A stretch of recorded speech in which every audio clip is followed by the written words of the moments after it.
As Donald Trump's campaign faces continuous backlash from artists for using their songs without permission at rallies, it's fighting back at Foo Fighters for claiming that the band never allowed its song, My Hero, to be used at a recent event.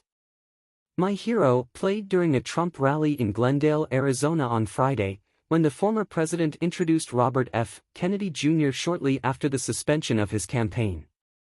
Foo Fighters addressed the use of their song on X, formerly Twitter, responding "No" to a user who asked if they granted Trump's campaign permission.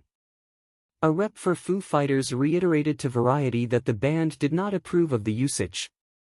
Foo Fighters were not asked permission, and if they were they would not have granted it, the statement read. Also, any royalties received as a result of this use will be donated to the Harris/Walz campaign.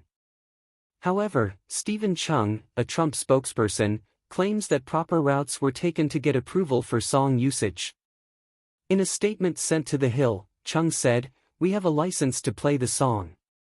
On social media, he doubled down, quote-tweeting an article about the usage and writing, "It's times like these facts matter, don't be a pretender."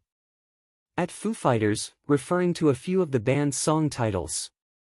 The licensing dispute at play here has been an issue in past elections and may be centered on whether a song's use in a campaign rally is covered by a blanket license held by the host venue for all performance purposes. The Rolling Stones faced a similar issue during the 2020 election when Trump used "You Can't Always Get What You Want" as his walk-off music. At the time, the Stones partnered with performing rights organization BMI to keep the song from being used for politically partisan purposes. BMI claimed that there was some risk involved in using its political entity's license, which was implemented to cover political campaigns.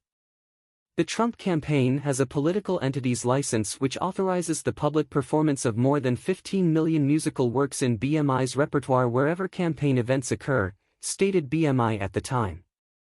There is a provision, however, that allows BMI to exclude musical works from the license if a songwriter or publisher objects to its use by a campaign.